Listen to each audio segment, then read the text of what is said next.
Hello, hello. I think we are live. Welcome, everyone. All right. So today I'm going to be talking about mental health as a software engineer. Um, I'm, let's see, I got to give it 30 seconds before I can cuss. So let's go ahead and buy time. But I am someone that typically has always been very, very strict with myself. Okay, it's over 30 seconds. Kind of a hard ass. And I've always kind of just tried to force my free will to be able to overcome things. And I've found as I've gotten older that might not have been the right way. And so I am someone that has kind of um, probably for like a lot of my college years, kind of just like looked past depression, anxiety, stuff like that. And I've found that the more I did kind of acknowledge that and be self aware that I might have things like whether I was like a software engineer trying to become a software engineer, I guess the more time I would spend self analyzing and just paying attention to my body and how I feel for the day, the more grounded, like when I paid attention to that stuff, I started to care about it more. And the more grounded I became, the more I was able to overcome, imposter syndrome and not giving up as a developer and, all the stress that's, front loaded into your software engineer position. And so the reason why I'm doing this stream, because I never used to take mental health seriously, but the reason why I'm doing this stream is because a lot of developers give up. A lot of developers give up, and not just aspiring developers. Software engineers get burned out and eventually kind of decompress and go into other positions potentially, or are constantly seeking for a position that's less stressful. But I think given the pandemic over the past couple of years, stress and anxiety has significantly increased. And it's affected people so much that it's ruining careers, it's ruining relationships, it's ruining a lot of aspects of people's lives. So I figured, given what we've been through over the past couple of years, it's worth talking about this. So that's why we're doing this. We're going to dive into it. We'll give people a little bit of time to hop in chat, but two things I want to go over. I kind of want to separate this into, I don't know how I'm going to separate this, but I want to talk about the journey of becoming a software engineer and working as a software engineer in general. So we'll talk about both of those things. Hey, Luke, how's it going? I feel like the stupidest developer in the world. You'd be surprised at how many people can relate to that. I know I felt that way. How long it took to start? What do you mean? Amen. On time. I think I was on time. I was probably like a minute late. I don't know. You were on time. Hey, Alexander, how's your day going? My day is going really well. Life's good. Life is really good. People don't believe me sometimes when I say that. I always say life is good. It kind of saddens me because I genuinely like keep. I guess I keep talking with people that when I do ask how they're doing, like it feels like people are generally getting more depressed and they, like they'll just say, okay, it's going or something like that. And I feel like when you're separated from being happy and just like grounded and fulfilled in life, when you're separated for so long, sometimes it can kind of feel like you're going to stay there forever. But it's sad to see like in my one-on-ones, a lot of people being so stressed out and feeling hopeless. I've seen that a lot over the past couple of years. But, given what we've been through, I think the big cause that's accelerating all this is isolation. And I want to talk about that as well. Hey, Anthony. Welcome, welcome. Thank you for inspiring me to start. I just got introduced to it after getting out of the Marine Corps. You're welcome, Gabriel. You're welcome. Are you jumping into like web development, mobile development? What are you going to be building? Happy Friday, Nurgle. Happy Friday to you as well. Happy Friday to everyone. I forget that it is Friday when I do these live streams because I work on Saturdays. So I always forget that.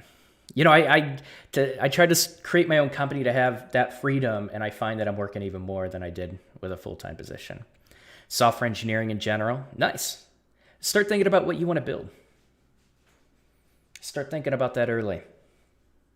That can definitely help propel you to the finish line. I remember, man, yeah, first website I built was for a StarCraft website with X pages when I was like a pre-teenager or something like that a long time ago. It's funny because like creating websites around video games is what got me into coding in the first place. And then I tried to create antivirus software and I failed with that. It's just fun to explore sometimes. Catchy stream title. Hi there. Hey Zero, how you doing? Talking about stress, I just got a Next.js take-home challenge. I've never used Next.js. Any advice? Just study. Try to learn it. Look at documentation. Yeah, if you've never used it, sometimes it could be very. Sometimes it helps to let the interviewer know that this is a brand new technology for you. So hopefully you didn't oversell yourself and list Next.js on your resume. Yo, Gabriel, thank you so much. Wait, is there no sound? Oh, there was just a delay. You are welcome for the advice. Gabriel, thank you so much for that donation. I really appreciate that. Thank you so much. Is that a super chat? I can't see it. I think that is a super chat. Thanks again, Gabriel. Really appreciate it. Hey, by the way, did you find my channel through the most recent veteran video that I did? Because you mentioned you were in the Marine Corps, so I'm just curious. Finish. But anyways, my advice with Next.js is like, let the employer know it's a brand new technology, but you're like, yeah, I'll dive into it, right? Looking forward to learning something new. That can kind of help. You could even, when you send your project in, you could mention that if you haven't already, but that can help set expectations a little bit. Finished boot camp a couple months ago, and I'm having trouble studying LeetCode. Any strategies to get started? Because even the easy ones are challenging for me, and I feel stupid. Go over the fundamentals. You're probably lacking fundamentals if you're struggling with those challenges. I have a project idea with an API. Okay. I'll read a few more, but we got to jump into the topic. I have a project idea with an API and everything, but I'm afraid of making it too ambitious and getting lost. Anyone relate? Oh. So, you know, when people are struggling to figure out the right project for them, I often recommend to like have a very complex project that you can't accomplish just yet because you're going to have to learn more. Have that as kind of like a side project that you can slowly build on and learn what you need to build on top of it. But that doesn't mean you can't do like smaller initial projects. Like even just building out a basic API and just making sure that you understand RESTful practices pretty well, and you can build out a basic API and just like try to look at it like small components, and you can even treat those components as mini projects and build those out, and eventually try to build out all the pieces of what's going to make that project, because that can also help you compartmentalize how you're strategizing and planning out features. So I would start, I would think of it like that. And it might not be so overwhelming. Wasn't even listed in a job posting. Gotcha. Well, I would just, I think we shared advice for that. Found it through Launch School YouTube review, and I took it more seriously after watching the veteran episode. Ah, okay. Okay. Well, welcome, Gabriel. All right. Oh, the Launch School YouTube review. Got it. And then you watched the veteran episode. Yeah, it was a fun episode. All right, so let's dive into this a little bit. So I want to share my journey. I want to share my journey as an aspiring developer. Maybe you can relate, maybe you can't, but we're just going to share it, and I'll try not to leave anything out. So I quit my job. I was an aquatics director. I gave a 6-week notice, had about 3 months worth of savings in my bank account. And I remember, wow, this is a while ago.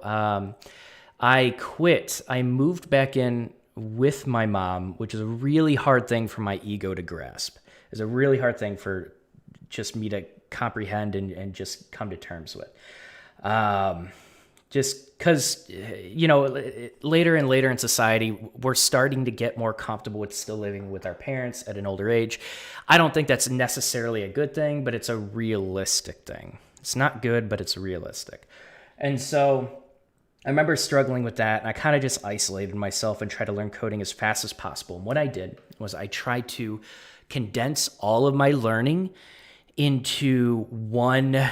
I guess like I wanted like the perfect path. I wanted to just learn everything I needed to know. I would spend as much hours as I needed to, and I would just be the best software engineer. I was going to be, I was going to take the littlest amount of time to try to become a software engineer because I was investing 10, 12 hours a day into it.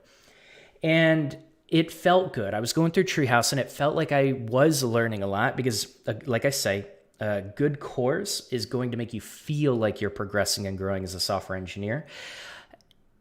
But if you don't apply it with personal projects, if you don't apply it with projects outside of your learning, it's not reinforced. You have to be very careful of that. And so I did that for, several months. And then I tried building my portfolio project and I struggled. I struggled to put like basic elements on a page and just map out like a basic portfolio. And I also try to make it so fancy. I'm like, if an employer is going to notice me, my portfolio has to be perfect. And I made this like unique bump that. Sorry if that was loud. This unique diamond shaped portfolio where like you could see like there's a larger diamond and then 4 diamonds, and I had like white lines for spacing between those diamonds. And those 4 diamonds were my projects. You would click on that and it would go directly to my project. And I remember I struggled so much. And I remember I was getting close to the end of the 3 months where I had no money left. And I was like, crap, what? Like I thought I could do this in 3 months. Cause I remember watching, I think it was Chris Sean that like really sold the dream of like, you could become a software engineer in 3 months. And I'm not blaming him. I'm just saying that's the mindset that I instilled and I got that idea, but it is my fault. And so I didn't give myself enough time. And so what happened was I went through a range of thoughts. Like, I'm not smart enough to do this. I'm not, it's not meant for me. Like I went through a psychology degree. Like I can talk to people, but maybe I'm not, my brain doesn't work in a way to like think engineering, right? It doesn't work in a way to like code and effectively build out projects and features and solve like really hard algorithmic problems, which I thought I would have to do. And I remember at the end of the 3 months, I remember thinking, crap, well, I don't want to live with my mom anymore. And I'm not quite sure if I'm capable of this, but I came up with a new plan that I just had to change my environment. And I ended up moving to someone else, or moving in and paying rent with someone else. And I remember I just kept coding. I'm like, okay, I just need a little bit more time. And then I had to get a part-time job. And then I realized I didn't really plan out my financials well. And I hopped from home to home several times. And the part-time job, I ended up increasing a lot more hours. And so I eventually was trying to like balance coding with this part-time job. And it got overwhelming because, and the thing that got overwhelming with it, I didn't really know if I was growing as a software engineer, right? Because I would learn with Treehouse and I wouldn't be able to apply it with projects. And then I just like the confidence, like that snowball of imposter syndrome just kept building and building. And I wasn't sure if I was going to become a software engineer. So I was trying just to afford rent. I quit my job. I'm like, what the hell did I do? And I was not, I don't know, eventually, like there were several times throughout my process, like it took me 2 years and 3 months to finally get a software engineering job. And I was only like 3 months in, questioning myself. And what I should have done was lengthen the process that it would take to become a software engineer. I should have given myself more realistic expectations. And so I wanted to share that part of my story because I think a lot of people, they try to become a software engineer with very, very unrealistic expectations and poor financial planning. Those two things literally almost made me quit several times. If I could have just solved those two things, my whole process would have been better. I would have been more patient with myself. I wouldn't have felt that imposter syndrome early. And I'm sharing this because I talk to you guys in one-on-ones, and I know almost everyone that I talk to that's struggling, they feel stuck. A lot of them have gone through this, and you have to be careful about the additional burden that you place on yourself as you become a software engineer. Becoming a software engineer should be something that you attempt to do when you're already financially sound, when you give yourself, 1 to 2 years to be able to become that software engineer, especially during these times, and where you can be patient, where you have, a roof over your head, food on the table, you're going out, you're spending time with friends, you're communicating, because you have to be very careful of like isolating yourself. And we're going to dive into isolation in a bit, but that isolation, that can be a huge blocker. And that isolation, I think, causes a lot of depression and imposter syndrome. And that's why, like, you need to connect with people outside, because I'm telling you, this doesn't relate to you, but I'm telling you, so many aspiring software engineers, they're so hard on themselves. They just kind of bury themselves in front of a computer and just try to brute force their way through it. And trying to learn everything you need to as a software engineer, it doesn't happen that quickly. You need to give your mind time to do it. You need to give your mind rest, a good nutrition, a good diet, exercise. You need to give your mind all of this. And eventually things will start solidifying. If you have a healthy lifestyle, eventually things will solidify if you give yourself a very healthy lifestyle. If you don't, you're like right away shooting yourself in the foot. You're probably not going to become a software engineer. You're not going to be good enough because you're not giving your mind and your body what it needs to be successful. And so maybe some of you can relate to that, but I think that's an important part of my journey that I really want to hone in on and emphasize. All right, now I do see chat flowing, so I'm going to catch up a little bit, and then we'll go ahead and continue. I like this kind of new format where I kind of just dive in a little bit, we'll engage in chat, and then we'll dive further into it. I feel like that format's starting to work pretty well. Hey, AZ, thank you. Great answer. You are welcome. It's not a good thing. So many people are in positions that are forcing them to come back home. What do you mean? In positions that are forcing them to come back home? Do you mean come back home as in like forced remote work?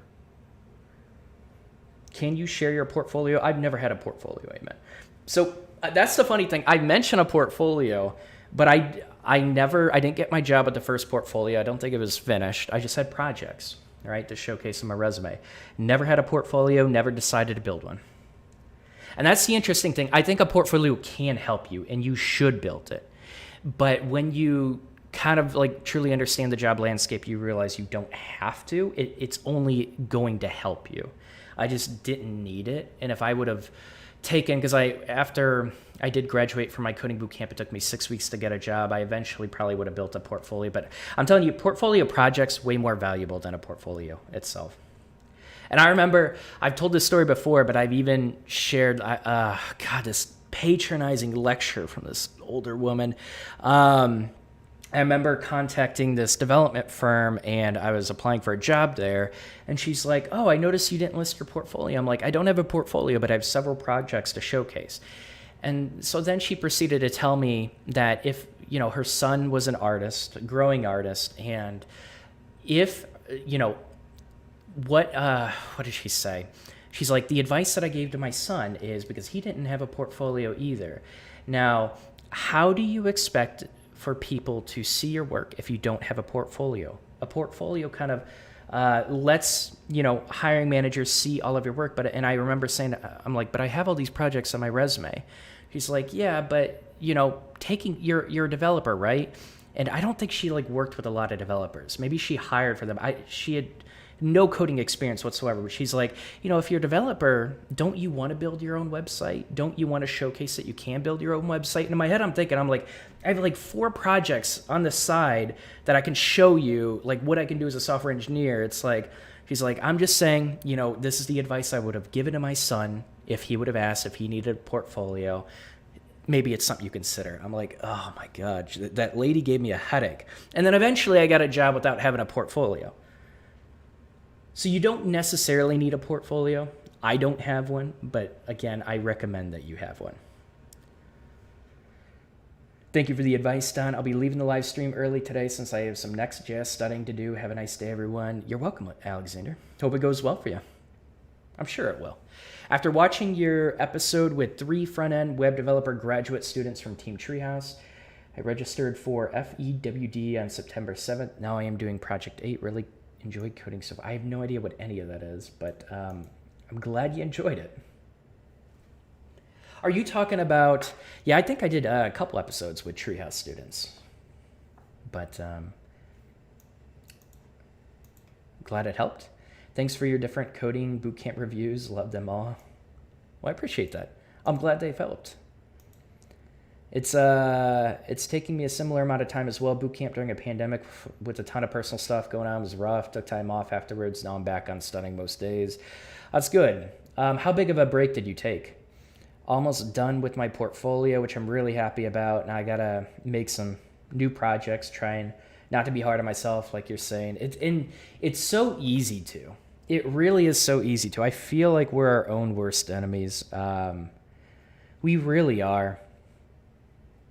And I think what can help is just developing a process of analyzing your growth as a software engineer. And very often that comes from, okay, this month I'm working on this project. Last month I worked on this project. What am I doing better with this project, right? Did I implement a new feature that I was unable to? Did I implement authentication, which I was unable to last month? Like, that's a huge win. And you have to notice stuff like that. You have to I'm a big fan of Tony Robbins, and most of his stuff always seemed like fluff. Like, it was kind of just BS most of the time, but there are like really actionable tidbits that he gave. And one tidbit that he gave was, just being grateful in the morning, like starting your day off, not thinking about everything that you need to get done and how bad your day was yesterday, but literally just like training your mind to start thinking about, what you have in your life that you can be grateful. It's a really interesting conditioning process to acknowledging, the pros that you still have in life, because sometimes life can feel very overwhelming.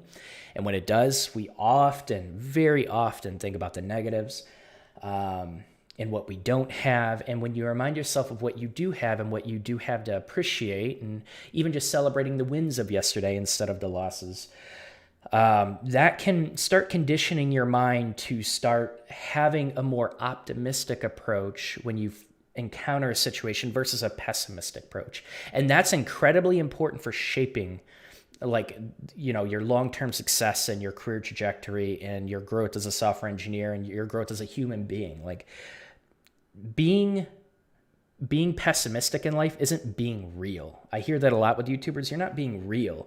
You just have a very negative outlook on life. Like, you can be critical of things, but like, optimism is incredibly important that I think a lot of people toss out the window. And so the whole reason I'm saying all this is because as a software engineer, it's very easy to think about what you still have to learn and how all these companies aren't calling you back. And you really have to stop and think about your little wins. If you take time out of the day, even just like 15 minutes out of the day in the morning to think about your wins, think about what you appreciate in life and like what you accomplished yesterday, just the little wins, it starts conditioning your mind for the long haul, right? Very few people are successful as a software engineer with a pessimistic attitude. Very few people. And that's why a lot of people give up. The attitude truly does matter. It's not just fluff. And sometimes when you get these like gurus, it can feel like fluff, but that's one thing from Tony Robbins that literally started changing things for me. And you hear that advice from so many other people besides him as well. The earlier comment was about moving back in with family, by the way. I gotcha. All right, thanks for clarifying. I would definitely recommend a portfolio, but a good LinkedIn with your projects links serve just as well. That's pretty much what I summed up. And when I say I don't have a portfolio, I'm really emphasizing I don't recommend that to you. Get a portfolio.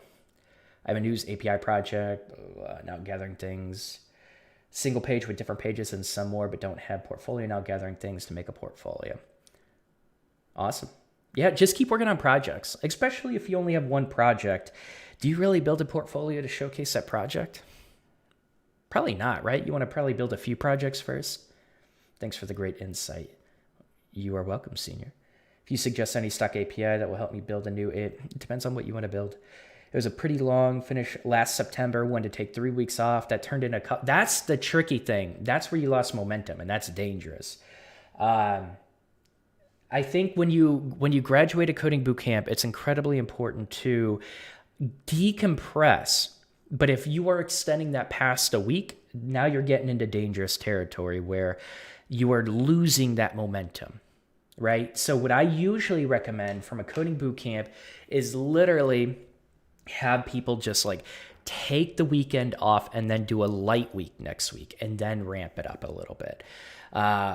Take, full 3 days off, even like say, okay, I'm going to skip Monday and I'm going to get started with Tuesday. I'm going to do a lighter week and slowly get back into it, but do not step off the gas. That is why so many people get into a predicament where, just a few weeks turns into a few months. Like that happens way more often than you realize. And when you go through a coding boot camp, all this data, all this information is just scattered in your brain, right? And you're just it's just overwhelming. It's a lot. And you're like, man, I really got to build projects to solidify all this. But then you get done with the coding boot camp and you're like, I need a little bit of a break. A little bit of a break will help me decompress. Chances are you probably weren't sleeping well. You probably weren't eating well in the coding boot camp. And if you were, it would have helped you transition a little better. I think a lot of people do a bad job of taking care of themselves during coding boot camps. And that's really where the problem lies. But yeah, you can't lose that momentum because when everything is so scattered, you just graduate, you have to apply it very, very soon. It's not ingrained yet, right? You haven't really retained it well yet. You have to apply it very, very soon. So even taking a full week off can be a bit much, but understandable and something you can come back from. But if you're taking a few weeks off and let alone a few months, you're probably going to have to refresh a lot, start over a bit, which can be frustrating because you invested all that money into a coding boot camp,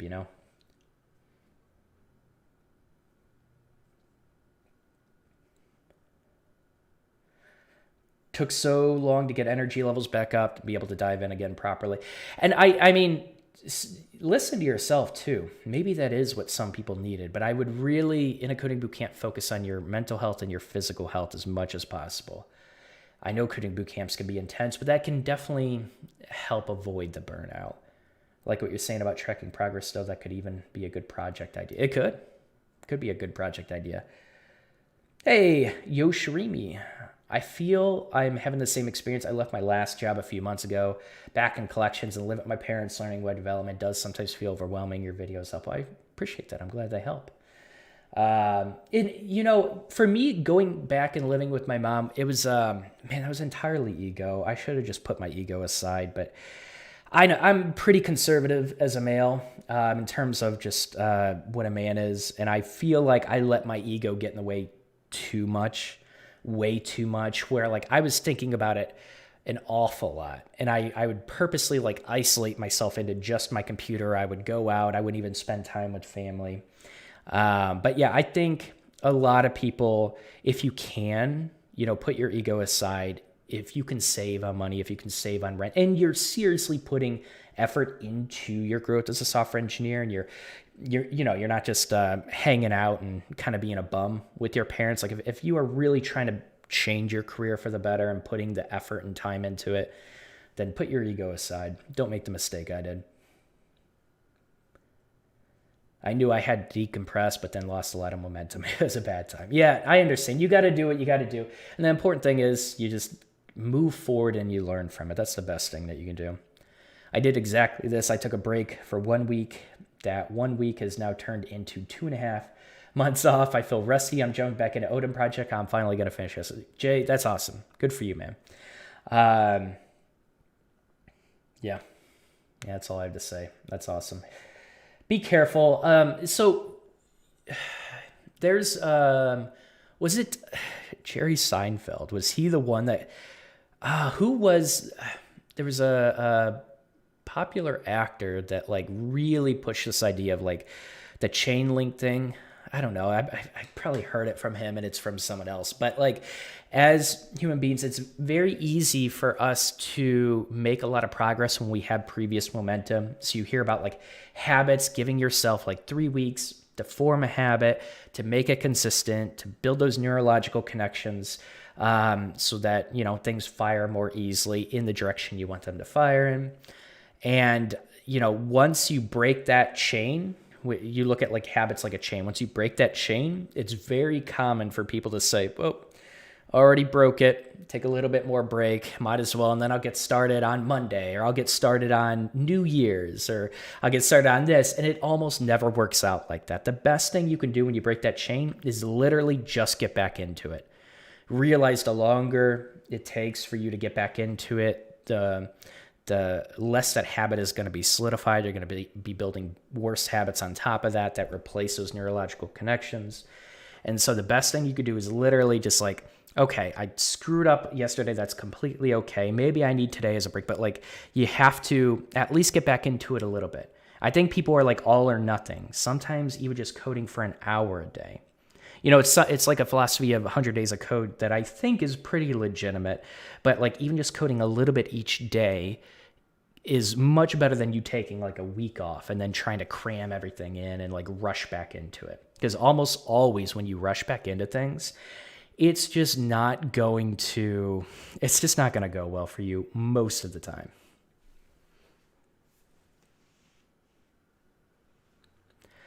For me, imposter syndrome is hard to deal. Oh, it's really hard to deal with. Imposter syndrome is real. What do you guys think imposter syndrome is a result of? Sorry, I think I bumped my mic again. What do you think it's a result of? I have a good idea of what it's a result of for most people, but I kind of just want to hear what you think. Nothing outside of learning and boot camp was going well. I enjoyed your team treehouse with 3 self-taught devs. Made me feel not alone in that journey. That's good. That's why I want to keep, I have videos coming up, kind of just sharing self-taught developer journeys as well. I hope they're going to be encouraging. I think they will. They were really good conversations. Jerry's the one that talked about chaining days on a calendar, I believe. All right, so I'm not insane with that. That's what you're about to riff on. Yeah, I think that was it. Sorry for leaving. Need to go. Have a nice day, everyone. You're fine. Amen. Thanks for joining us. Lack of a CS degree. Oh my God. That's like the last thing you should worry about. Egotistical gatekeeping developers. What do you feel like, why do you feel like developers are gatekeeping you? That's a very, very victim mentality to have. Egotistical gatekeeping developers. No other developers are controlling your future, your career at all. I'm not saying that to bash you, Dark Classic Gamer, either. I'm just blunt. I'm candid. I would just be careful of like blaming other developers like that because it's not going to help you. You're always going to get certain developers that might be egotistical, that might be snobby, and like, you know, only look at like if they had a certain background, they want you to have a certain background. Sometimes you will get that, but like overall, it's just not the case, and it will not stop you. I think imposter syndrome can largely... Yo, thanks for subscribing, Breath. I think imposter syndrome can largely be a result of fear of the future, not feeling prepared for all the possible situations you might find yourself in. Yeah, because, I mean, yeah, if you don't know what the result is going to be, you don't really know if you are capable of achieving that result, right? And the thing is, like, you can kind of logically argue that, you know, I'm going to be more prepared if I do code more, if I grow as a software engineer. So it's not like you don't have a path forward. A lot of people just don't recognize their growth. A lot of people really don't recognize their growth. But I think imposter syndrome, I think that's a really good take on it, Cal. But imposter syndrome really stems, in my opinion, in a lot of situations from people that have had imposter syndrome in other parts of their life. It's not like you becoming a software engineer, like imposter syndrome, that's when it happens. It's not like you're in a moment where like, I've never experienced this before, right? I've never experienced being uncomfortable with what the future is going to hold. You know, everyone's experienced it. So imposter syndrome isn't like a software engineer thing. And a lot of people, you hear like imposter syndrome is rampant in the software engineering industry. It's not. Yeah, it is, because software engineering is fucking hard. It's really fucking hard, and the entry-level market is oversaturated. Like, it's hard to get into it. So, of course, imposter syndrome is going to creep up again. But that imposter syndrome stems from you just It can come from like a lack of confidence. Like it can really, here, let's talk about a couple things that can help imposter syndrome. One, measuring your progress as a developer. And just like even just talking to a software engineer to get some of that input as well. But it's literally that will start to dissipate over years as you code a little bit more. You get comfortable. It's not getting comfortable that you're becoming brilliant, like this really smart engineer. It's just you being comfortable with like knowing you have years and years of learning still ahead of you. Because even getting that first position isn't going to break imposter syndrome. A few years into your software engineering career, you're probably not going to break imposter syndrome. It's being comfortable with being uncomfortable. When you can do that, you're going to overcome imposter syndrome for the most part, right? It might still be with you a little bit, but you're not going to care about it. You're not going to. It also comes with like, being anxious with employment and interviews and what is this employer going to think of me? I'm not smart enough. I'm going to look like an idiot. And it's also caring about what other people think. The only thing you should care about is what you think of yourself. And it's literally just trying to feel comfortable, feeling uncomfortable. And sometimes you could even build that up. If you want to build up confidence and self-discipline, a lot of times it's recommended that like you start with fitness, you start with diet, you start with your hobby, something you're good at, right? And you just like build a habit up in something that's maybe a little bit easier and that can carry over. Those habits that you build with other things that you're trying to build up, they can carry over into learning as a software engineer, for example. So a lot of times imposter syndrome comes from you not dealing with situations very well in your past and having to, you have to like retrain your mind to, in how you look at very brand new situations with an uncertain future. You have to train your mind to do it. And putting yourself out there, sometimes that even means like, a lot of people are really shy in the dating world. Sometimes that even means just putting yourself out there and, going on dates or just talking, having 10 seconds more of a conversation with a cashier, saying something kind or, like just doing something that kind of builds, because a lot of people have social anxiety. So I'm just saying this, but doing something that builds up your willingness to do that and it gets you past those butterflies and that anxious feeling, that can carry over. And so I think doing things that you're uncomfortable with in life and just pushing those boundaries a little bit can help with that imposter syndrome. And a lot of people don't look at imposter syndrome with software engineering like that. But I've noticed a lot of those other side habits, it's a really cool psychological technique, can kind of help alleviate it. I think when you start grounding yourself as a person, and you get sleep, you get exercise, you have a healthy diet, you challenge yourself with uncomfortable situations, all of that will start to ground you as a software engineer. And when you are grounded, you're not as anxious, you're not self-critical all the time. That path, that journey as a software engineer will start becoming more clear for you. It'll become a lot more clear for you because it doesn't necessarily need to be the perfect path, but now you're able to be a little self-critical without being overly self-critical. You're able to analyze your progress without, over-analyzing your progress and saying, well, I made all these mistakes. Instead, you're just seeing, okay, I made some of these mistakes, but I also had some of these wins, and that outlook starts changing. So if you are struggling as a software engineer, start looking at other habits in your life that you can conquer, right? Because that will carry over. It's a really interesting perspective to have with imposter syndrome, but I truly feel like that is the solution for it. It's getting more comfortable with yourself. It's not really a software engineering thing.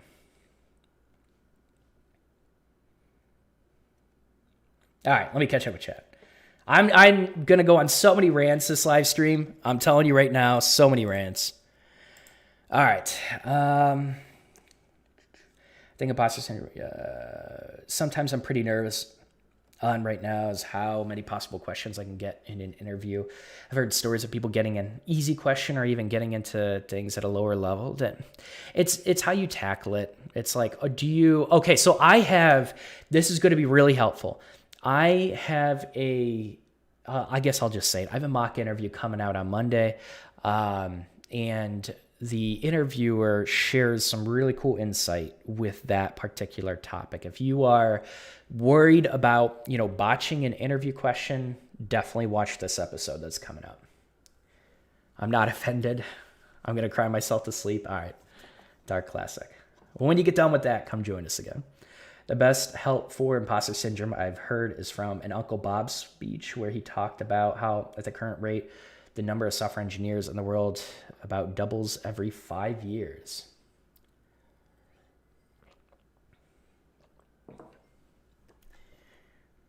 Interesting. Okay. I'd agree it comes from not recognizing progress as well. So even if you start today, you'll have more experience than half the industry in 5 years. That's an interesting way to look at it. That second part definitely makes it more interesting. Comparing yourself to other developers can, oh my God, it's so easy to do that. It really is. You have to stop. Well, that's the thing. It's like you want to kind of compare yourself because you want to see what other people are doing that you're not doing. But I think it helps I think a better piece of feedback is just to get feedback from a professional software engineer than you trying to compare yourself with Jimmy or Sally that, went through the Treehouse course faster than you, right? And got a project up faster than you. That's irrelevant. There's so many variables that goes into something like that. If you're comparing yourself to other aspiring developers, that's dangerous. It's very dangerous. Meaning it's not going to help you in any way. It's only going to hurt you. But, just talking with other aspiring developers, and that's a good thing. But yeah, be careful not to compare. Starting a boot camp at the end of December, a little concerned that I can't keep up. Yeah, talk to your coding boot camp about how you can best be prepared when you go into the program. Definitely learn imposter syndrome from past events too. Those neurological pathways you get stuck in that kind of thing. You really do. You really do. And remember, like neurological connections usually don't just go away. The strength of the connections weaken when you basically stop repeating the habit and you replace it with a much better habit. And so you have to remember those neurological connections that you create, never expect them to go away or disappear or completely unlink. You just have to replace them with better habits. It's hard with the salary though. Salary is pretty nice as a software engineer, but a lot of software engineers undervalue themselves too and don't do a great job at negotiating that salary. Keep an eye out. Been trying to watch more mock interviews. Just had my first mock interview last week. Oh, that's exciting. How'd it go? Think web developer will be much hard? Depends. Oh yeah, it's going to be hard. Web development in general is hard. All right, so where do I want to go with this? I feel like we touch on so much. And I feel like a lot of the advice, I was going to share the rest of my story, but it almost feels irrelevant. I guess I'll wrap this up, and then I want to talk about just software engineering in general and what it's like. So I did, I was bouncing from house to house, and I did eventually really start growing as a software engineer when I started building projects. And I decided to Twitch stream, and I was streaming me learning software engineering and just trying to code, which is really cool. And it eventually ended up helping me get my first position. But, and I have a video about that, but yeah, I feel like until I started building my own projects and interacting with other aspiring developers, that isolation started to go away. I started to feel better about myself. I started to have some direction because I could kind of ping people and talk to them a little bit more and see all these other people. They're struggling too. Okay, so I'm not an idiot, right? I'm not, maybe I am capable of it. Like I don't lack intelligence where I can't, that's not the reason that's holding me back from software engineering. So interacting with other aspiring developers and being able to empathize and have them empathize with you, it's a really hard journey for pretty much everyone. That can help a lot. And then I eventually just didn't have the confidence at all, or enough confidence. I realized the direction I was going in was kind of like a PHP direction. Didn't want a PHP job, so I had to learn JavaScript. Didn't trust myself at all, so then I eventually went to Coding Bootcamp. And after the Coding Bootcamp, I realized I didn't need a Coding Bootcamp. I just lacked confidence. So yeah, that was the end of my journey. I'm not going to go into too much detail about it because I feel like a lot of the conversation that we just had touches on a lot of what I experienced, but yeah, confidence is such a huge issue. But I also want to dive into kind of what it's like to be a software engineer, because people see software engineer as this, okay. I actually do want to share something, but we're going to dive into this. Let me catch up with chat and then we'll dive into it. I'm a little upset with myself about it because I had done that question before and way easier. It took me a bit longer than I wanted to, but I was able to reason through it and everything, get back on track. That's awesome. That's a really good thing. How you handle, again, this is going to be said in the mock interview, but how you handle you getting trumped up in an interview says everything about you. In it, not everything, but it says a lot about you in an interview. So it's not about you getting stuck. It's about how you deal with that emotionally and technically, right? That'll say a lot about you. And it sounds like that was a very good thing. For me, I remember interviewing for Twitch. I was going to become a software engineer. I wanted to. It was like my dream job. And I did not know React at all during that interview. Like at all. I couldn't even pass props properly. And I had been working with React for 2 years before I interviewed with that position, but I just froze up, right? Anxiety got the best of me and I froze up and I forgot everything. Anxiety is such a memory killer. It's such a performance killer. Web development is nice and challenging, but I managed my way through it without fancy degrees, and you definitely do not need them, username. And if I can do it, you can too. That's absolutely right. Finally made it to the stream. I'm trying to learn web dev. My problem. Hey, Richard. Welcome. Glad you could make it. I also was talking about what I thought was going wrong, as with each attempt to communicate, I understood my mistakes. That's good. Yeah, that's really, it sounds like it went well. Usually the interviews go better than you think they do. They usually do. We tend to be very self-critical of ourselves. My problem is trying to be consistent every day, be consistent in practicing. Sometimes accountability can help. You might even consider looking at 100 days of code on Twitter or LinkedIn or something like that. Yeah, I think I'm basically in your boat. I know how to program, but don't have the knowledge to apply to these tech companies. These YouTube videos help, but I need a network of real person. Yeah.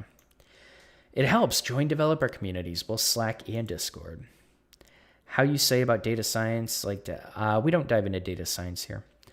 I just kind of focus on web development. Anxiety during any kind of assessment is terrible. Been happening to me since high school, at least. Would study real hard with the teacher just to blank on a test, even the next day. Yeah. I mean, I've experienced that quite a bit as well, but I would also cram. I'm telling you, when you start looking at interviews as just growth opportunities and you're like, I might get it, I might not. It's a very hard thing to do when you're really excited to become a software engineer, but when you can have realistic expectations of how long it'll take, you know, you getting your first interview in like 6 months is fantastic. If you do that, congratulations. Not a lot of people do. And just treating that interview as not this end all be all, but if you can start treating interviews like that as early as possible, as kind of just like, I'm going to go in, I'm going to learn what the expectations of what a real company is hiring for as a software engineer. That's fantastic. Focus on that. And then it's literally just thinking about it in a way where your anxiety lowers and you allow your experience with working on projects to come through in that interview. If you can get into that kind of flow state and that pattern of thinking, you're going to be very well off in interviews. A lot of people say, oh, I got an interview in a week. How am I supposed to prepare for this? And a lot of people ask me that. It's like, you get a good night's sleep, exercise throughout the week, have a healthy diet, and continue working on your projects. Like, and everyone wants to like, oh, I got this interview, I have to nail it. Why? Like this idea that, you know, your interview, you're going to completely fail if you don't do well with this interview, you don't get hired. It says way more about what they're looking for versus what you're capable of. And you have to realize that. And if it's not a good fit, then another company will think you're a good fit. And you're just literally getting closer to that company. That's it. Because these interviews should help you grow as a software engineer. So a lot of people need to be careful about like trying to like cram all that knowledge in. Can't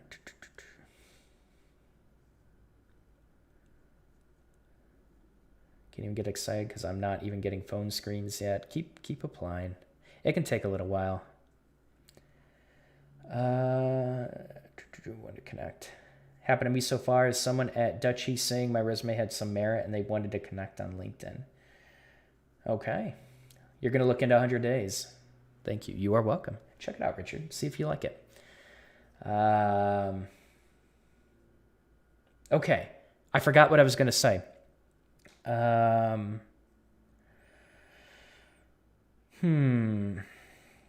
Oh, yeah. So I remember when I first started, this is me just being younger.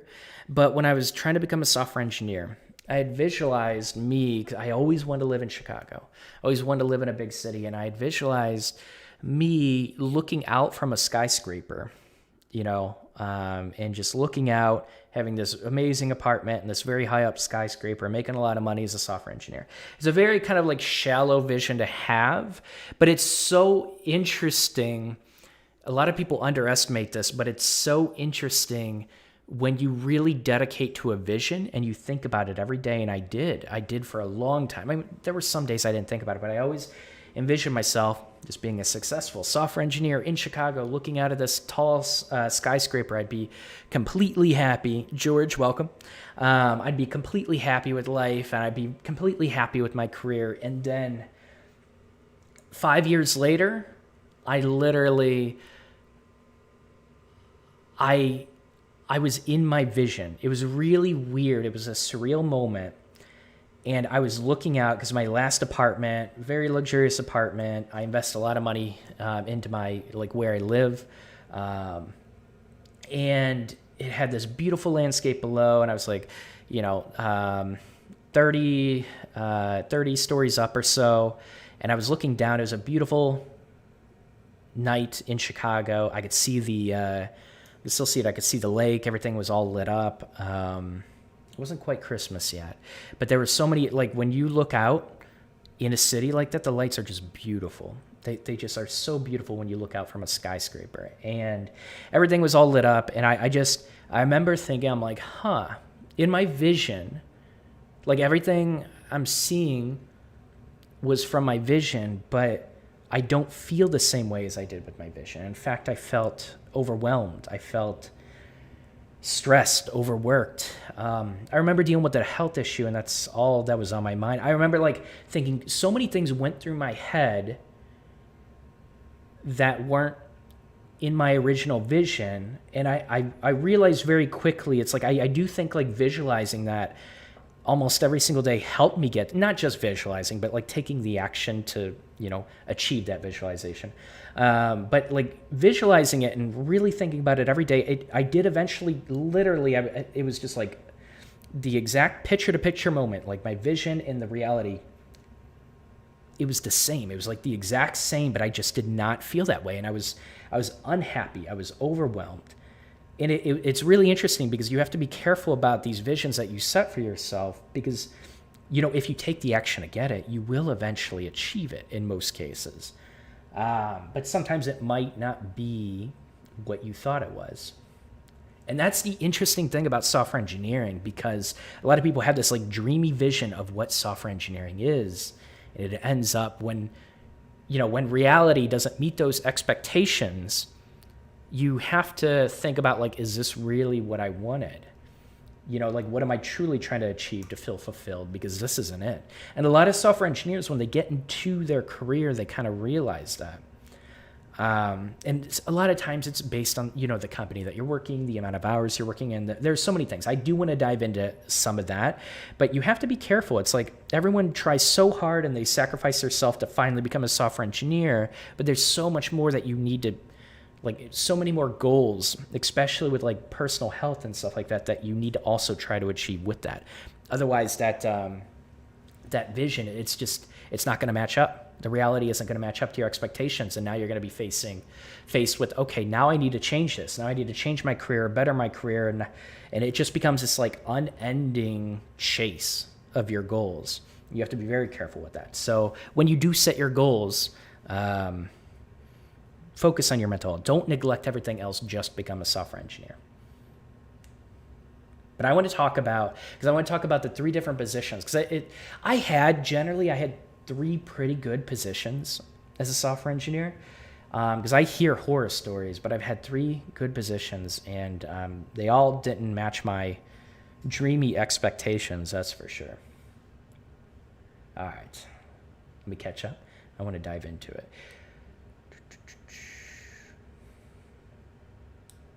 Just started really applying, so try not to get upset. It is a numbers game. It is a bit. I feel like I should drop out of school and just work and self-teach. The thing is, I come from a family where the minimum degree they possess is a master's. Ooh, that can be tough. There's a lot of pressure with families like that. That can be tough, Jay. I talk with people about that, and yeah. I excel in school, 4.0 student, but I hate it. Want to drop out and self-teach, but I don't know what to do. Money isn't an issue, but I want to devote more time to honing my craft and getting a job so I can start my career life. Any tips? Um, that's a conversation you have to have with your family. That's a dynamic that I don't know about, Jay. That's a really tough thing. I can't just like give you, I definitely can't tell you what direction to go without even knowing you, but that's a conversation you have to have with your family. And you have to be realistic. It's like, I usually families want you to be happy, but a lot of families just, they know certain things that work. And when things are a little bit uncertain, they worry that people are going to go in the wrong direction and become, you know, not be fulfilled in life and not like make a lot of money and be able to support yourself. Every family dynamic is super different. And that's why, Jay, you just like have to have a real conversation with your family about it. What's the worst case that can happen? It's like they say no.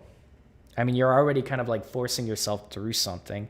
I think usually it helps to, when you have that conversation, usually it helps to have a legitimate plan, especially if you want to go self-taught. That can be a rough conversation, but having a legitimate plan that you can share with your family, that you truly do think you'll be able to achieve your goals, and being able to showcase other software engineers that have had a similar plan, that can help as well.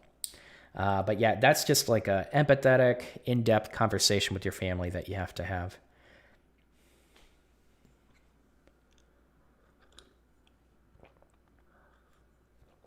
Cal, I think I might actually do like a live stream focused on goals. I'm gonna write that down.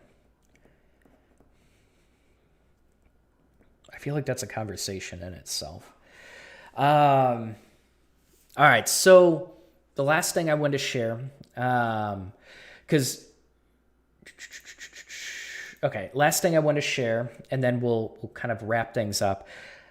So my first position, I want to talk about that. When I got to my first position, I remember I didn't really understand command line very well, and I didn't really learn it. But the very first day, there was so much command line, I don't know. They had this like very long tutorial of like just all the commands you needed to set up your environment. And I remember whenever I would get tripped up, I'd always kick myself and I'd be afraid to ask my manager, I'm stuck. I don't know what to do. That was the worst. I developed that habit. It was such a bad habit to develop. It's okay to ask. Eventually you want to continue, like ask less and less. You want to become more independent. But initially I was afraid to ask because I'm like, what if they think that I'm not truly capable of doing this job? I just got hired. I don't want to blow this job. It's like I was so excited to get this job and I had major imposter syndrome. And I literally thought, like, if I couldn't figure out how to set up my environment, that's like the most fundamental basic thing, right? Like they should fire me right away. That was such the wrong mindset. That I was so wrong in thinking that. I was so wrong in thinking that couldn't be further from the truth. When a company hires you, like they're dedicating to a long-term path 99% of the time. But and so I struggled with that. I was very independent. Now, I also put in extra time to learn everything I needed to learn. And because I wanted to impress my team, I didn't want to be the person holding the team back. And I got really good at my job. I did. And I also realized, my first job was pretty damn good. I don't have a lot of complaints to it. I really don't. Sometimes communicating, like I sometimes had a tendency to immediately, because sometimes it was their fault. I would blame like I had a product manager that I feel like he didn't own up and hold himself accountable to certain things, and he had unrealistic expectations. And so I remember in a meeting, I pointed out that like product didn't give me these certain requirements if they wanted that in there. And I guess there was an expectation that other developers kind of already knew this, but I didn't. And I immediately said, I didn't really have those requirements. I remember the product manager saying, oh, it's my fault again, isn't it? It's like, and it got me thinking, it's like, that's kind of a petty thing to say, but it also did make me realize that I was kind of getting defensive, and I had to, there were certain situations where I should have taken a step back and said I screwed up. I should have, even if, it could have been either him or me, just taking a step back and pointing out like where I screwed up, and just holding myself accountable. Like if you screw up and admit it, it's like then you move on. It's not a big deal. But when you start trying to say it's this person's fault, then that's when it becomes a kind of a bigger situation. And then things start like really getting analyzed. But if you just take a step back and say, whoops, I'm sorry, I really screwed up with this. So now I know for next time. Like if I would have just had that mindset from the beginning, things would have been so much easier. But overall, the first job was really good. And I remember, feeling like I was too tired. I was too exhausted to come home from work and work out. And so this was surprising, but I didn't think my manager would let me, but I asked if I could work out, if I could have a 2-hour lunch. I could work out during the day, and then have lunch. And then, I would just stay an hour later or something like that. I thought there was no way my manager would ever go for it. And he let me. And it was like one of the best things that I did. And like the workout kind of woke me up for the rest of the day. It was awesome. But like, I started with my mental health early, because I'm telling you, as a software engineer, you probably already experienced this when you are trying to become a software engineer. It's like you're using so much mental energy, and so many people experience fatigue as a software engineer. So many people. Hold on, I got a cough.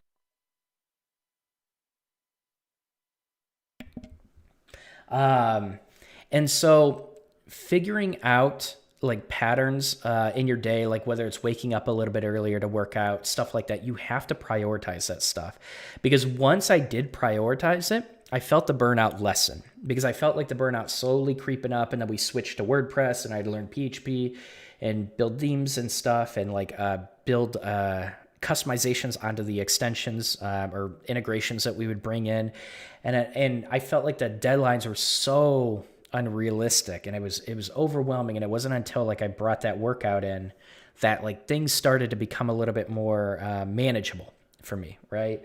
And I made sure my diet was really good, my health was really good, and it changed my entire perspective. I'm telling you, like it's so powerful. But a lot of software engineers, they just want to code all day, right? They just want to code. They want to isolate themselves. They don't take care of their health. They don't like eat great things. They drink Monster Energy. They load themselves with caffeine, and literally you're just a ticking time bomb. You are just a ticking time bomb until that stress just overwhelms you. I've seen this with so many software engineers. And then like software engineers will think, oh my God, I'm overwhelmed. Deadlines are unrealistic. And what they could have done if they weren't like loading themselves with caffeine and they could think a little bit more clearly is they could have just communicated and set realistic expectations. Software engineers, it's a very common thing. You have to push back. You have to say, this is not realistic. I'm not going to be working all weekend to finish this. When you think, it's just going to get done on Friday. It's like, no, it's going to push into the weekend. I'm not doing that. And you have to set those boundaries. And that's why I think it's healthy within interviews, just make sure there is a good work-life balance. So they value that. If a company values that, you can push back on it. And if they basically say, no, we need you to get this done, it's like, I talked to you about this in my interview. This was a priority for me, right? And so as a software engineer, setting those boundaries is incredibly important, but software engineers don't. They just they're very highly valued on, in any company. They're brilliant people. And I think some software engineers can also get this ego about them that I just want to solve the problem. If I solve the problem, it's going to make everyone happy. Everyone's going to like me at the company, or I'm going to feel good about myself, and they neglect all this mental health. And then software engineers end up quitting the company, right? They end up feeling burned out. And they're like, I just need a new landscape, a new environment. And they think the grass is greener with another job. And then the same thing happens with that second job. And the same thing happens with the next job. A lot of software engineers don't establish those boundaries. They let things become overwhelming, and they hop positions. For me, I hopped my first position because we switched to WordPress and I wanted to focus on JavaScript. And the company let go, 70% of our company. But So there were some other stressors, but I see, so I'm telling you, software engineers are unhealthy. Like we are really, really unhealthy with our habits. All right, let me catch up. I know that was another rant. Let me catch up with chat a bit.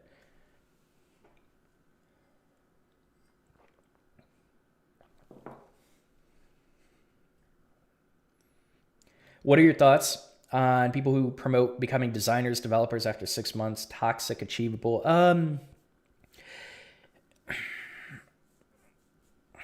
I don't know if it's toxic. I wouldn't expect that. When I talk with people in my one-on-ones, one of the very first things, especially if they're considering a coding bootcamp or self-taught, I go over a financial plan. And a lot of people kind of get thrown off. They like came to me for a software engineering mentorship, and I'm talking about finances. And it's incredibly important to realize like a 6-month timeline. Like, can you pay the bills at 9 months? Can you pay the bills at a year? Like, what happens? What happens at 9 months, that mark? What happens in a year? What happens in a year and a half? What are you going to do if you don't become a software engineer here, here, and here? Because I've been through this. I've literally been through this, and I don't want people to struggle like I did, because that financial burden in itself can hold so many people back, and a lot of people jump back into their old positions and, just to be able to pay the bills. And they're like, well, I'm already here. Manager's kind of offering a promotion, so I might as well take it. And, there's so many things that'll like trap you and get you back into your old industry when you wanted to move out of it in the first place. So when you have a financial plan past 6 months, that's more realistic. I would be very skeptical of anyone telling you you're going to become a software engineer in 6 months. It's very unrealistic. Even coding boot camps, like usually after you graduate, give yourself 6 months to a year to be able to get a job with, higher quality coding boot camps within 6 months, even 3 months. But that you need to have like a financial plan in place when that doesn't happen. You have to have a plan B. If you don't have a plan B, that's when things get really fucked up and messy. And then you like this whole, I've seen coding bootcamp graduates spend so much money at a coding bootcamps and they go back into their old industry because they didn't have that plan. And it's so sad to see. It's so sad to see. So yeah, I don't think it's toxic. I think some YouTubers try to sell the dream of becoming a software engineer. And I think they're a little unrealistic about it a lot of times. It depends on who's saying it. Like I said, Chris Sean, I felt like his video was a bit misleading when he was like, he wasn't necessarily saying you will get a software engineer position in 3 months, but you could. And I think that's that's really unachievable and unrealistic, and it's setting expectations in the wrong way. Now, again, I'm not picking on Chris Sean. I'm just saying I just use him a lot because he was the person that convinced me to finally break into software engineering and choose Treehouse. So that's my example to go off of. But there are other content creators that I do think sell this dream a little bit more, and they have to be careful about setting those expectations. So yeah, it's unrealistic. We'll just sum it up with that. Work and personal life boundaries. Sometimes companies try to blur the line, and they do. And so that's the tricky thing. It's like when you finally get into software engineering, especially if it's like a big city and then you have to move to that big city. And if you don't have a savings behind you and you lose your job, then what, right? And so sometimes software engineers, for many different reasons, will just kind of like, they'll let the company push their boundaries a little bit and a little bit and a little bit.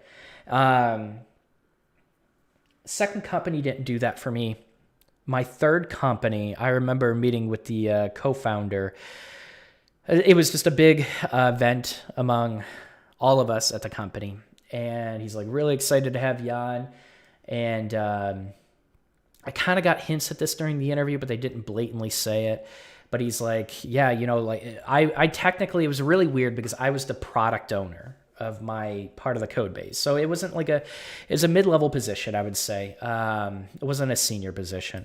But I basically, when you kind of branch off that junior level, you start getting some ownership in your code, which is understandable. And you want that. You really do. And so you are kind of the expert of your area, of the area of your code base. And so I remember I'm like thinking, like, what does that ownership really mean? And he's like, well, it's for accountability. We want software engineers to hold themselves accountable for the work they do. And I'm like, okay, that sounds reasonable.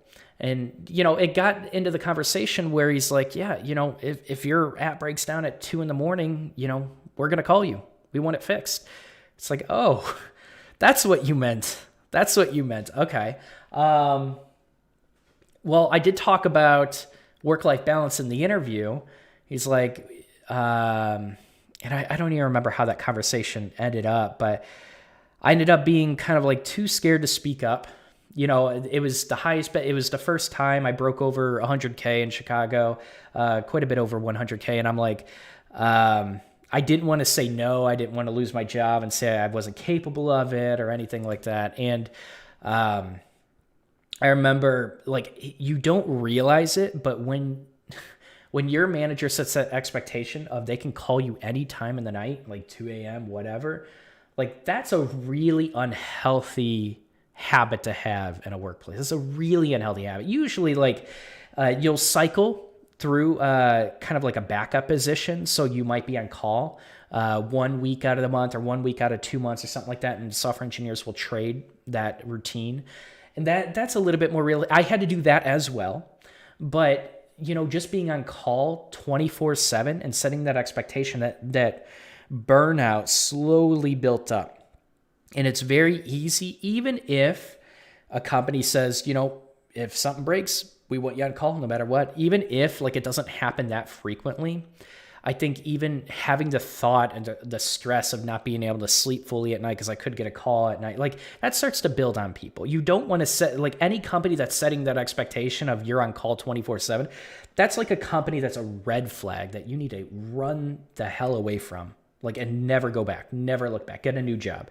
Like that is so unrealistic, that's so unhealthy. It's so unrealistic to ever get a position like that. So when companies will, you have to establish this in the interview. You have to prioritize a work-life balance in the interview. That's one of the best things that you can do because there are so many things that you can prove. You could show them data. You could show them studies about how you're going to be way more productive. The 40 hours a week thing, it's not the most productive employees can be. I mean, in my opinion, I've looked at a lot of studies, and just putting in the 8 hours doesn't mean you're going to get the most work done. So you look at like 35-hour weeks. You have extreme examples like 4-hour week, which I think is more of an interesting concept for entrepreneurs. But I don't think investing 40 hours a week is like the most productive thing a company can do for software engineers. And so when you have the mindset, you have the mindset of you just need to put the hours in, and not really focus on thinking smart, but just working hard, it's not a great mindset to have as a software engineer. It's not a productive mindset to have as a software engineer. You have to realize you also have this creative muscle as a software engineer. When you are trying to implement features, you are deciding on an implementation. You're also going to try to understand the user. You're also going to be involved in UX conversations. You're going to be figuring out what your user's problems are, what that feature is going to look like. That's really going to nail that problem. And you probably will have other ideas of like competitors, how they implemented something, and taking ideas from that. And like that can also take a lot of creative energy, and that gets exhausted very quickly, much more quickly than people realize. And so when companies start pushing those boundaries as a software engineer, slowly the productivity is going to go down. It almost always does. So if a company does that temporarily, often you might get that in a startup, and that is kind of the startup life sometimes, but you could still push for that and push back for that, especially in the interview, for that work-life balance. But if it's temporary, it's like, in order to get this funding, you had to get this feature out. Sometimes it does happen in startups, and you just to decide, nope, 40 hours a week, I'm going home while the rest of the team is working. That's it's a very hard thing to be okay with, and don't expect your manager or your team to be okay with it. Now, if they're doing that like once a month, like every month, it wasn't just like a one-time thing, now that's a problem. That's a toxic work culture. And so if work, you kind of have to like judge whether work is trying to push your boundaries just a little bit. Is it temporary, or are they just trying to inch their way into like you getting to work a little bit more, a little bit more, a little bit more? Sometimes it could be for like a manager position. Sometimes it could be for like a leadership position. But usually if you have to prove yourself to be a good manager or a leader through working more hours, it's probably not a good company culture. And you have to be careful of that. So companies will push their boundaries a lot. As a software engineer, you have to push back. You have to push back with product managers and even the design team of like what it's going to take to implement something, the expectation, how long it's going to take. Like that whole pushback, a lot of people are very uncomfortable with, and it builds a lot of anxiety in people. It builds a lot of pressure, and like deadlines alone builds pressure. But like you having to push back with, other professionals on your team that set this expectation for you, you're basically like, I'm going to disappoint these people. And in reality, it's a really, really good and healthy thing to push back on people that are pushing a little bit too far or are being unrealistic, but you have to speak up. So many software engineers just agree to it, and then they just finish it. Everyone's happy with them, and they kind of just push the bar more and more and more until they're working 45, 50, 55, 60 hours to be able to do the work that they promised. And the teams love them, right? That's a software engineer that gets things done, but that's a software engineer that's also not going to be long-term at that company. It's eventually going to burn out. That's eventually going to get a new job. And I'm telling you, I've seen this so freaking often. You have to be very careful, and that pushback and when to do it, when it's appropriate, that's a balance that you have to get better with. You're not going to be good with it in the beginning. That's why you should have a good manager to kind of guide you right. And my very first manager, Danny, I interviewed him on my podcast. He gave me such good advice. And whenever I would get these unrealistic expectations, he'd say, no, that's not right. We don't do that here. Here's what you should do. You should push back. You should say this. That's a good manager. That's a manager. Like even asking that in the interview, it's like, hey, I heard from Don that, sometimes the product manager or other team members will kind of deliver like unrealistic expectations. I want to deliver these features. I want to, be a contributing member of this team, but I also care about work-life balance. I feel like I don't want to get burned out here. I want to see a long-term future here. So are you someone that looks after your software engineers? Are you someone that will kind of like show me the ropes of, what's realistic and what's not? Because this is new territory for me. And a manager that cares about that cares about work-life balance, that's what you should aim for. So it's something to keep in mind, and it's a balance. It's very hard to figure out, but the longer you're a software engineer, that's when you usually figure it out. Man, there are so many rants today. So many rants.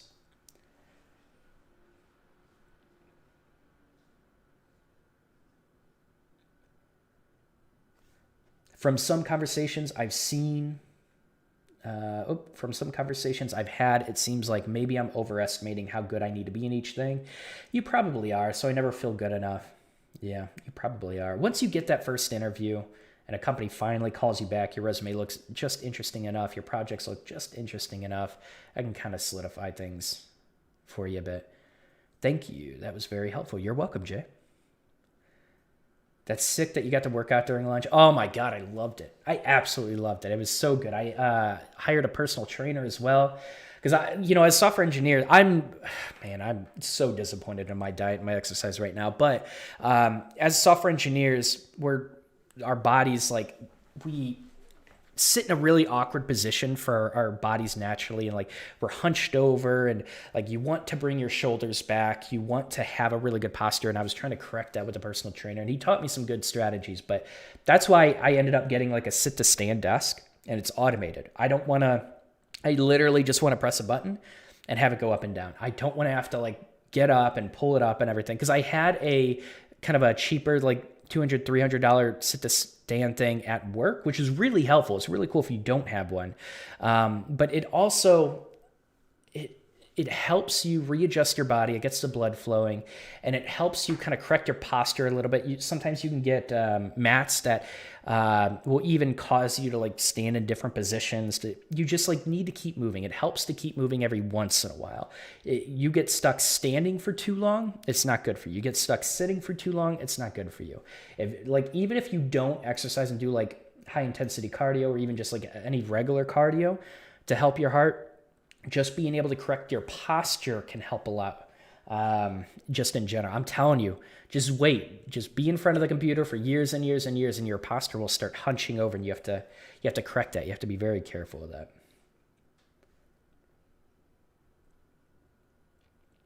Trying to get back to the gym, being active helps me out personally. Next thing, I'm a pro. You know what I noticed? The one big de-stressor that I've always had is like high intensity cardio, and I stopped doing it. And I kicked myself over it, but like that always helped me alleviate any stress I had in life. It made me feel so good. I'm so glad I got to participate in your stream. I started to listen to your interviews and videos to chill out and learn about the industry. Thank you again for answering questions and being patient. Happy to, Richard. I'm glad they've been helpful. Thanks for joining the stream. I'm glad you got to make it as well. I think these are good questions to ask on an interview too. Going to take note of that. Another thing that's important is the height of your chair for the angle of your knees. I thought I was hurt mainly from Ultimate, but it turns out it was because my chair height was wrong. There is a thing with that. Yeah, I don't know the correct height. I don't know a lot of that. I do know that I like standing. I used to stand during live streams, but for some reason, the light is super bright in my camera. I haven't figured out how to eliminate it, but it like literally the light will replace my head. It's so bright. I don't know what changed about my camera, so I don't stand to do live streams anymore. Thanks for your live stream. It was really helpful. I'm glad it was, Nergal. You're welcome. I was so confused how 2 to 3 months of rest wasn't allowing me to heal. Glad I figured out it was my chair. That's it's so frustrating, like figuring out this like one awkward habit that you forgot about and that you brought into your life that's causing all these issues, and sometimes it takes so long to figure it out, but I'm glad you figured that out. All right, so I want to quickly touch on, so I touched on my third position, and I want to also touch on my second position. This is a horrible, usually you don't want to be this candid. Like when, okay, what do I want to say? In the mock interview coming up in 2 days or 3 days, there's really good feedback about this aspect. Usually you want to paint your perspective of moving on to a new company as something very positive. And otherwise they're going to dig into it and, going to question whether, are you truly going to be happy at this company, right? And the reason why I'm being I guess I'm kind of being pessimistic with my positions because I want to share things that can happen with your company. It's more for you, right? It's a terrible resume that I'm doing right now, but this is more for you. Hey, Hologram, how's it going? Thanks for the rants. They were helpful. I'm glad to hear that. So the second position, I want to share that, and then we'll go ahead and wrap it up. I know I have a lot to say today, But my second position, I remember I want to share a couple things that I learned. My second position it really upped my JavaScript game. The engineers on the team, really smart engineers. The code reviews were much stricter than my first position because I think my manager was too nice in my first position to give me like really critical code reviews, or he just focused on different things. But my second position, engineers were not scared to give me advice, and I loved it.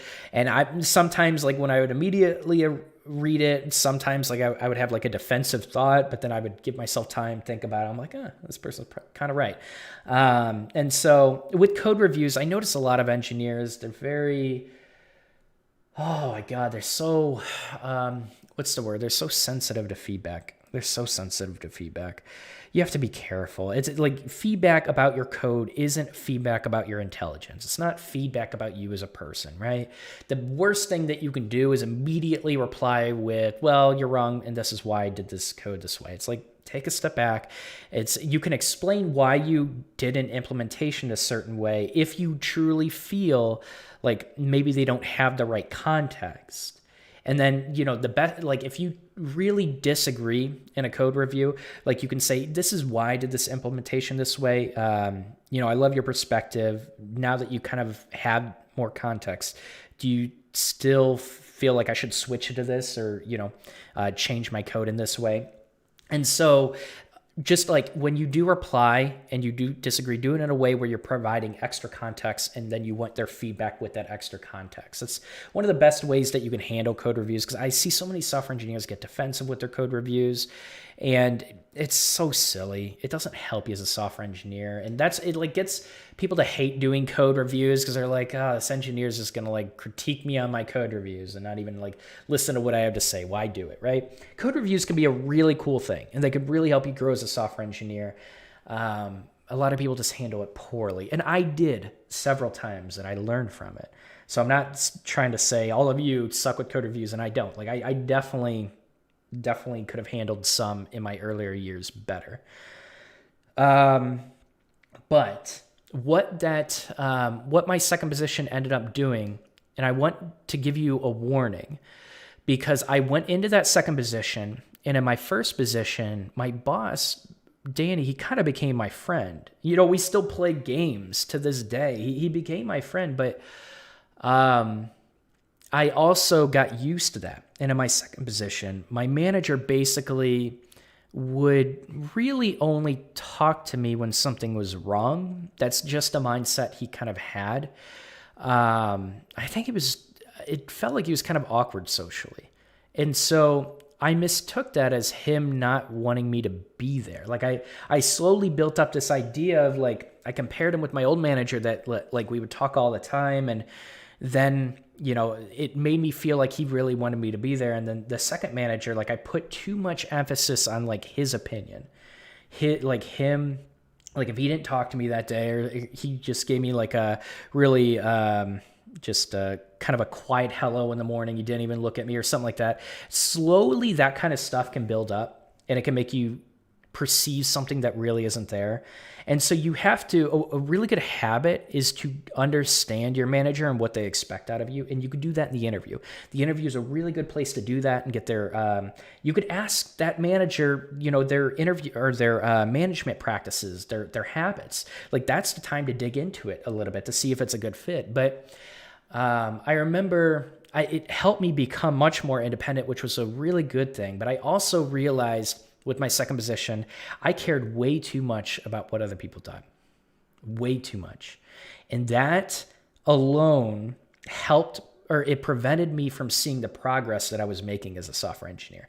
And when I look back, that second position, I grew so much. I got really good with JavaScript. Third position, I continued improving it, but I improved so much, and I couldn't see that because I made that judgment based on what I perceived my manager to think about me. And you have to be careful about that, because a lot of people do that. A lot of people think they are doing a good job or a bad job based on what they perceive their manager to think about them. This isn't a software engineering thing. This is literally a professional career thing. So many people make this mistake. So many people. There is a book called... get it. The Subtle Art of Not Giving a Fuck by Mark Manson. Really good book. I'm going to go ahead and link it in. I think this is the book I read. This is, I think I listened to it on Audible. I'm not even going to type it in chat because I don't know what YouTube restricts and what they don't. But anyways, it's a really good book. Look it up. The Subtle Art of Not Giving a Fuck. It's a really good book. And I think as a software engineer, when you want to kind of excel out of that junior position, you have to start becoming more independent. You have to start being critical in the right ways of yourself, but you have to like set realistic goals for yourself. You have to be able to analyze the growth of yourself. You being dependent on your manager is only going to hold you back from scaling as a software engineer. That's going to prevent you from moving into the mid-level, moving into the senior level of being a software engineer. You have to start being able to analyze that. And a lot of good companies, what they'll do is have you set your goals for yourself, and then your manager might like look over those goals, right? But it was a really weird concept of like me trying to define my own goals. I'm just like, I just want to get better. Like, you tell me what to do. Like, how do I get better? You're the manager, right? I'm supposed to make you happy. And that's the mindset that I had. And it took me a little while to shift from that. And so, it's okay as a junior developer to kind of be a little bit dependent on your manager and get feedback early. And you want to be humble for feedback. But you have to understand, like, if you finally become a software engineer, it's a very hard profession to get into. And if you have put in the effort and the time to get to a level to be hired as a professional software engineer, you are an exception of a person. And I truly believe that. It's not easy to become a software engineer, and you really have to build yourself up to be able to do it. But you are already exceptional, and you have to understand that and realize that when you finally do get that position. And hopefully that makes you feel good. But slowly you have to realize it's like, well, I can also give myself my feedback. And truly, like, my growth as a software engineer and just me feeling good about the work that I'm doing comes from me. Like, it's good to get feedback and be a little bit humble with that feedback from your manager, but ultimately, like, your opinion is the only opinion that truly matters. And you take everyone else's opinion with a grain of salt. And you have to be careful of that, because a lot of software engineers will attach their self-worth to what others think of them. I talked about it with other team members. Is the product manager happy with me? Is UX or design happy with me? Is business executives, are they happy with my work? It's like, just do the best that you can, like, focus on your mental health, focus on your physical health, and continue, like, growing with technology. Continue coding, building a personal project every once in a while. Focus, like, at the very least, focus on high quality work and just do the best that you can. And if you are the one that needs to be proud of yourself at the end of the day, and the reason I'm emphasizing this is because you know, as an aspiring software engineer, I talked about this, but a lot of people, they don't think that they're smart enough, and they think, okay, if I just finally get that professional software engineering position, I'm going to be proud of myself. And then they relay that acceptance onto their manager. Well, I don't know if I'm doing a good enough job, right? I don't know if I'm good enough on the team, so I'm going to continue to get feedback and ask for feedback and get more feedback. And then, okay, so my first position, you know, I started to get more comfortable with that, but now my second position, it's brand new. I probably look like an idiot on the team, right? So let's ask my manager, let's get feedback, let's make sure everyone on this team is happy, this team is happy. And you have, obviously you want to produce quality work, but literally, if you just develop the mindset of just having a really good work ethic and constantly growing and be curious about learning software engineering for the rest of your career, that's the only thing that matters. Be very careful about the self-worth that you attach onto others, especially other team members that might give you unrealistic deadlines, because that leads to burnout, that leads to even more imposter syndrome, like really settling in, and it leads to you transferring to different positions. And that's another thing that I learned as a software engineer. So, I feel like I ranted so much today. I'm telling you, like, imposter syndrome is a really hard thing to beat. The reason why people have so hard of a time overcoming it is because they're focused on the wrong solution. And that stems from them not realizing where imposter syndrome comes from. I'm telling you, it's so huge. You make that transition with perspectives on how you look at yourself and your professional career, things change drastically. It's something that I had to, like, overcome too, because when I created my own company, you know, I wasn't getting feedback anymore. I'm literally getting feedback from the internet, which is like, oh, it's a whole other ballgame. It's a whole other ballgame to get just tons of feedback from the internet. And I've had to slowly learn to take things with a grain of salt and just pick out the right pieces of feedback and, you know, set goals for myself, set financial goals, and kind of just like goals that would make me fulfilled and provide value to others. Like, I had so much goal setting with entrepreneurship, and all that feedback would basically, I would take it with a grain of salt. And if it didn't apply to my end goals, I wouldn't take it. I literally discard it. And sometimes it's harder to do that on some days than others. But I'm telling you, separating yourself and learning to give yourself your own feedback and be proud of yourself, it's a really hard concept, but that's kind of like the direction you want to go in if you want to truly overcome imposter syndrome.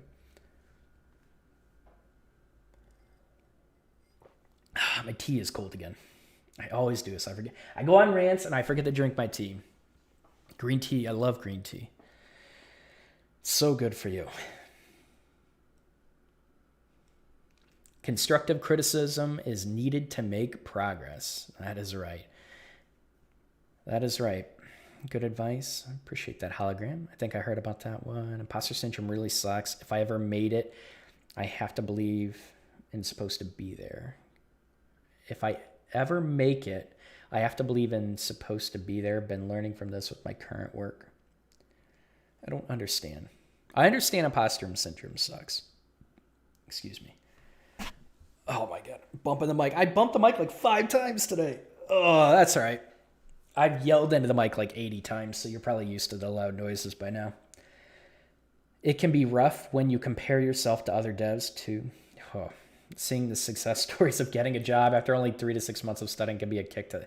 It's like those are exceptional people. Those are not people that resemble or should give you any feedback on your own progress or journey. You're always going to have those exceptions in anything in life, and you have to learn to discard or take that with a grain of salt. Yeah. Success stories can be, in a sense, they can be toxic depending on how they're delivered, and you have to be very careful of what success stories are taken. That's why all these success stories, these testimonials of coding boot camps, it's like you're literally giving the exception to the rule. You're trying to sell that all these people are getting into like companies like Facebook and Google and that they're getting a job within 3 months. It's like you are literally selling exceptions, and you are fucking over so many people. You are taking money from so many people, instilling imposter syndrome, setting unrealistic expectations, many of whom don't even graduate, give up, still owe you money. It's like, I wish coding boot camps would stop selling themselves based on the exceptional students. It's so misleading. It's misleading enough to where that alone makes the coding boot camp industry toxic. It truly does. But coding boot camps don't care. They're out for the profit. They don't give a fuck about you. Now the instructors, TAs, they usually care about you. Executives, there's a reason why it's a for-profit company. I hate when I forget my tea. I don't like drinking cold tea. I think refrigerated green tea is pretty good, but excuse the typos. No worries, Cami. As someone just starting, this was a phenomenal podcast. Thank you again. Glad to hear it. Oh yeah, I didn't even think of it. It's not a podcast. It's a lot. What does the word podcast even mean? I call my episodes a podcast, but do they need to be called a podcast? I don't even know if I host a podcast or I just create videos or do live streams. I don't even know anymore. I guess I have like an audio podcast. I'm working on help desk software support, front-end stuff. I'd like to transition to development. What's a good way to transition? Tons of videos on that, Seed. Tons of videos. Start applying for roles. Just get started. Start coding. Learn. It's very hard to choose the wrong program to learn. It's very hard. Stop aiming for the perfect path. Just learn a program. Try to build something. Continue learning. Try to build something. Continue building. Eventually, you should be doing almost nothing but project work and just continue growing that way. If I started it with the intention to drink it cold, I definitely don't want to drink it. Okay. So you mean the intention to drink it warm and then it becomes cold, you don't want to drink it cold? That I can empathize with. I think that's what it is. I'm fine with cold green tea if it came from the fridge. I think that's what it is. All right, everyone. We went, we keep going over on these. I keep ranting so much. Hopefully this is helpful. I think just a main message, imposter syndrome is normal. All these success stories are very unrealistic, but you have to get yourself in a good financial place, a good long-term financial place, and you have to work on yourself. You have to learn when to be self-critical and when to reward yourself and take breaks and not take too long of breaks to where you lose the momentum. That balance is a really hard thing to do, and that's the battle you have. That's pretty much half the battle for a self-taught developer. And then realize that software engineering positions aren't these like dreamy, perfect career positions that you thought they were. They are work. They are tough. And you have to screen companies out just like they're screening you out. And when you are aware of things that could happen, hopefully that helps educate you on what to look out for and questions to ask in the interview process. But a lot of people see the separation as like, I'm becoming a software engineer. I am a software engineer.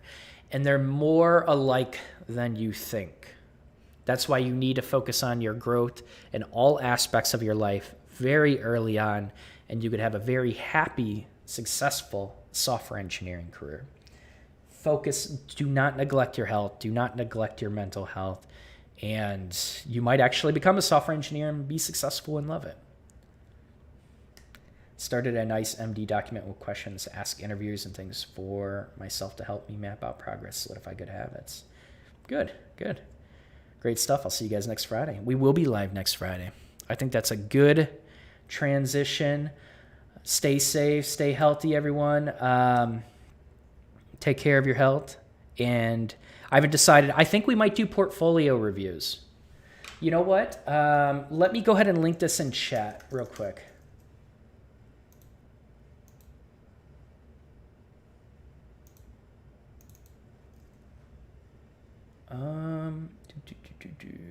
Portfolio and portfolio project reviews. All right, here we go. I will link it in chat. You are late, Sean Gillis. This is a good one. And someone watched our video. That's in here too.